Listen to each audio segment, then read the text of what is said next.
Hey! Hey, hi, how are you? Good. What's going on? What's going on, That's right. Kansas City? Thank you for listening, watching, whatever you're doing with the Brittany and Patrick show. We appreciate it. Adoring. We are here with Brendan Williams. How are you, buddy? Good, how are you guys? Good, man. Now, you are a sales rep for, is it Gron? Yeah, it's Gron edibles. It's green in Swedish. Okay. I didn't know that. Yeah. That's that makes some midsummer sense. stuff. I like that. Let's talk a little bit about, I think people are super interested just because recreational just became legal in Missouri not too long ago. And it's For summer. it's booming. And the cool thing about it to me is that it's kind of all new ground for everyone, right? So it's like, this is the first summer ever that, it's going to happen. And, just like everything about it is really interesting to me. So what goes into making sales? Like, how does your day-to-day operate? So my day-to-day is I start off in the morning. I dedicate about 4 hours to office time, receiving and checking my emails. LeafLink was off for months because we were booming in sales. We went about 3x in our first month in February of recreational. Sheesh. So we were not ready for production. Yeah. Not a lot of people were. Still to this day, not a lot of people are. So they were catching up. I think there's currently a flour shortage right now, right? Yeah, and that's a problem with packaged goods as well, because if there's no flour, you can't have biomass. No biomass, you can't have distillate. And it's a trickle-down effect, and it will make prices go up if we can't get some flour here soon. But like I said, day-to-day, about 4 hours of office time, I dedicate. I stay at home, so I'm lucky with that. I'll take about 10 to 11 calls to our main accounts. We have some prestigious accounts that do crazy numbers here in Missouri that no one imagined that edibles would be this popular out here. We're a chocolate company first, and having our edibles, our gummies do so well is awesome for us. We're just head over heels for this. Chocolate launches at the end of this month, hopefully before July 4th. And we're rolling. We finally got our downtown facility. We'll be able to do tours and everything. It's gonna be that's awesome. Okay, cool. This is beautiful packaging, by the way. Yeah. It looks so nice. And I love the daytime and the little moon there. I can take anything this is not mine, but I'm talking, we have a women-owned company, so they have an eye for design. Nick, our design lead, he is an old designer at Apple, so he comes with great knowledge. Our candy is designed by the manufacturers of Haribo and Haichu, so they have great taste. That's why everybody loves our texture, the efficacy. That's really what I think makes our edible different than a lot of others.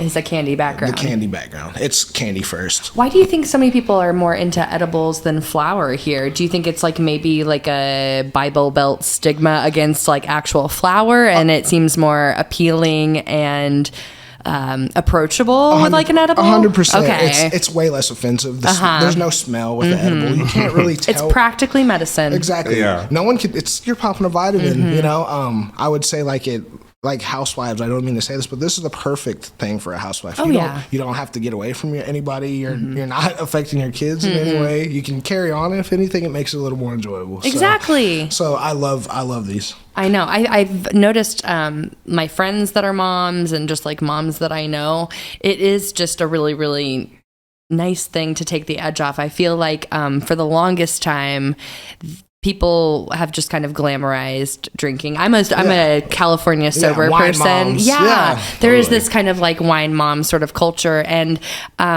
it's been interesting to see that wave, the green wave, come over the Kansas City moms, and because I think it is better for. I mean, you're not waking up in the morning, the next morning, feeling super rough. You are ready to be around your kids.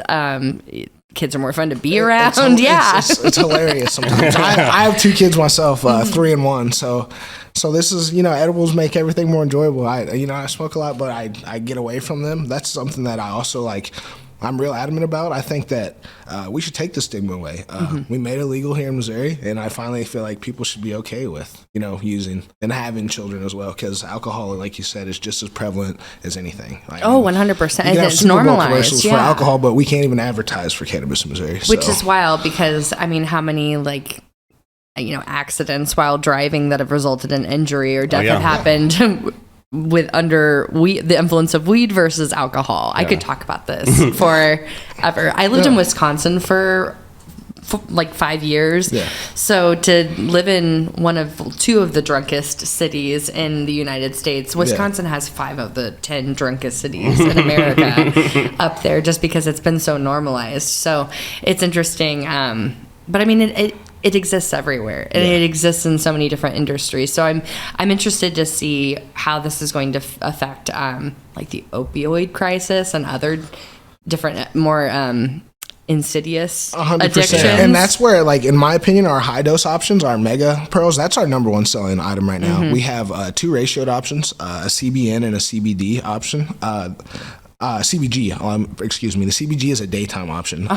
It's very uplifting combined with THC. It's the precursor to THC. Gotcha. And then CBN is the after effects. So when THC starts to degrade, it turns into CBN, and that helps with sleep. So those are daytime. These are the waves. Yeah, gotcha. So then on the 6 in between, we have are just THC 100 milligram SKUs. So anybody who really needs that pack a punch, who had an opioid problem or has PTSD and has a hard time sleeping. Yeah. You take one of these and people love them because of the efficacy. They come back to me and like, yeah, that's the best edible I've ever had. Yeah. Or it really works. I got sleep. Yeah, I was able to eat. Yeah. I mean, I'm just so proud of the company. So yeah. You should be. This is so impressive. Yeah. It's funny you bring up the stigma though, because it's like I definitely have baby pictures of me like holding beer bottles and stuff. And it's hilarious. Because it's funny, right? But like it would be so unacceptable if like someone posted a picture of their kid like pretending to smoke a joint or something. Yeah. It's like it's the same exact thing. Yeah, it's not great. I don't want to see that at all. I could pass on seeing that as well. Yeah. But no, it's funny though, because like my mom doesn't smoke weed, but like she'll have like a gummy or something. That's sweet. Yeah. So I wish my mom would get high. I've tried to talk her into it multiple times, but she's just not having it yet. Yeah. But I think I could convince her with these little guys. I'm lucky my whole family's always smoked. Perfect.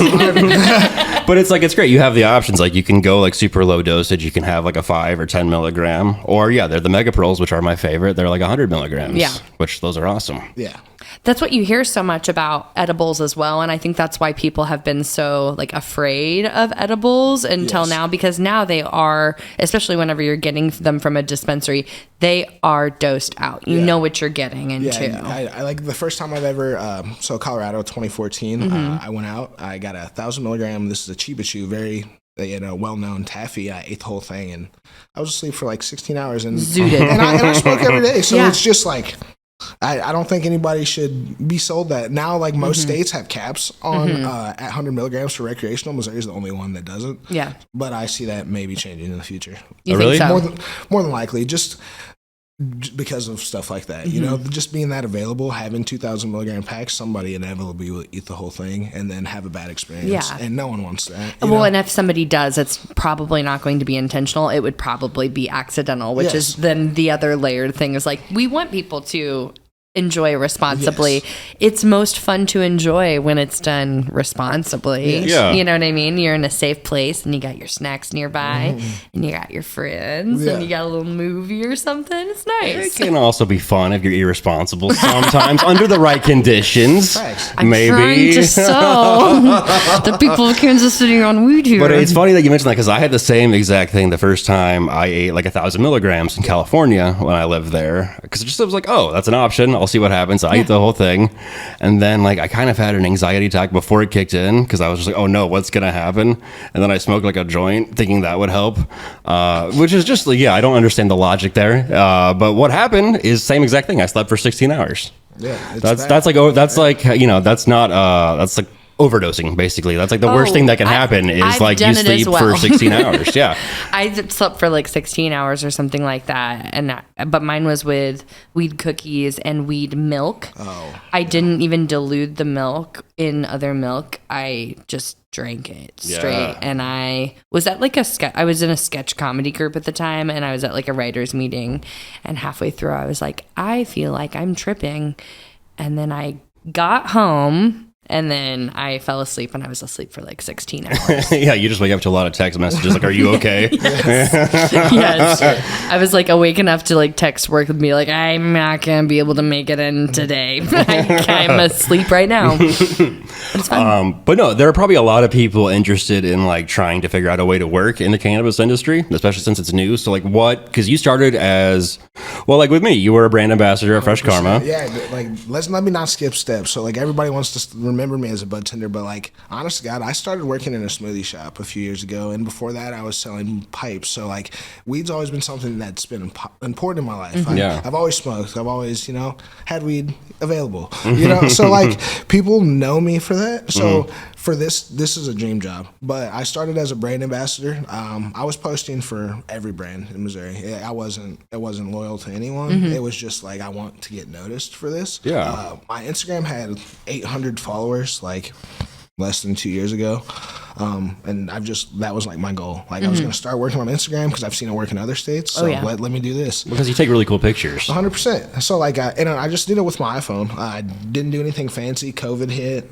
I'm bored at home smoking a lot of weed. Let me take cool pictures or do something. So I got a light box off of Amazon and I started taking pictures. I went from 800 to 1,400 followers in like a few months. And, Jericho actually hit me up from Fresh Karma. He was like, do you want to be a brand ambassador for our company? He was like, we'll let you, pitch for our brands and other brands as well, like you're already doing. So nothing really changed for me. I got to carry on life as usual. And I just was, getting samples. You were providing the service exactly. here. So like it was just going hand in hand. I loved it. Continued to work in the smoothie place and Fresh Karma. I shout out to them. They really put me on. They were like, "Do you want a bud tend for us?" I was like, "Yeah, sure. I have no problem doing that." I did well there. I loved it. But I have 2 kids, so $15 an hour, and that was the problem then. Now tips are great. So if anybody wants to get in the industry, they go. Bud tending is a great option. Production is a great option. Yeah. If you take pictures, if you have a service that you think you can provide, do it. Content creation is huge. A lot of these brands will pay you. If you know how to edit videos, reach out to these brands. They need this. They want this. Yeah. So like, I just think being creative, using what you have is a way in the door. But we're hiring at Gron, so shout out to production, 15th and Charlotte. So nice. That's a good spot. Put in an application if you want anybody to make some edibles. So we got some stuff going on down there. Noted. Well, to me, that's like the cool thing too, just about seeing all the people at Fresh Karma that like have moved on to other positions 100%. In the industry. And that's what I love about that company. They have 3 stores here. They're about to launch a flower program. Nuthera is doing great. They have a competitive gummy with us, but they still sell the hell out of ours. So like I love that. They were my first account as soon as I left. I left Fresh Karma, hired Gron. Fresh Karma was like, all 3 stores. Oh, sweet. That was awesome. To open my first 3 doors within a week. It was Fresh Karma. That's everything from them. So I appreciate it. That's awesome. Well, yeah, and then that's like, I know I'll go places and like I'll ask and they'll be like, "Oh no, we're sold out." Like it's like these things are selling very well. 100%. And like and that was a problem for us, was like just not being able to get them on shelves. Sure. We have. I guess that's probably like a good problem to have. 100%. And then like there's transportation companies in Missouri. A lot of other states there's cash on delivery. In Missouri it's ACH payments or checks that you'll get this stuff on, but you'll have a transportation company take your product. Other states, all brands take their own stuff to each dispensary. Yeah. So it takes away from, you can have a 7 to 10 day wait at some of these periods for the transportation companies to take it from Kansas City to Southeast Missouri, because Missouri is a large state. It takes 6 hours to get across it diagonally. Yeah. So that can be a problem right now. So everybody's facing it, but that was our main problems, was just getting it to the stores. Like we had it, but most of the time it was 7 to 10 day waits. But we have really good partners in North Kansas City that get a lot of our product out, about 70% of our stuff. So, sweet. Yeah. So like, and we'll have our own transportation license, but I was gonna ask if there were like some stipulations, because I'm sure like if they were to get robbed or something like that, to like steal the actual product. Yes. That could. I've seen whenever they even like take out the trash, a security guard walks them out. 100%. Because they don't want anything to be. Yeah, the taken. SOPs for this are crazy. So like any product, even on stores, so they'll take it out. They have to pour dirt on it and grind it. So like everything, they can't be used again. They, like it's very stringent. All right, dude. Well, where can people find you online? Like your Instagram? Extendo Brendo. My name is Brendan Williams, but it's just one word, Extendo Brendo. So yeah, follow me on there if you have any questions. I'm willing to help you. If you need help finding a job, I love doing that for people. I'll just point you in the right direction. Like, you have to have your stuff together. So, have a resume and, at least be able to send it through Indeed. But most of these people need people. So get out here, Absolutely. Everybody needs a job, and there is a job for everybody. 100%. Hell yeah. All right, dude. Well, thanks for coming on, buddy. We appreciate it. Thank you so much. Thank you, guys. Yeah, man. All right. And everyone, you have a great day. Mwah, mwah. Bye. Bye.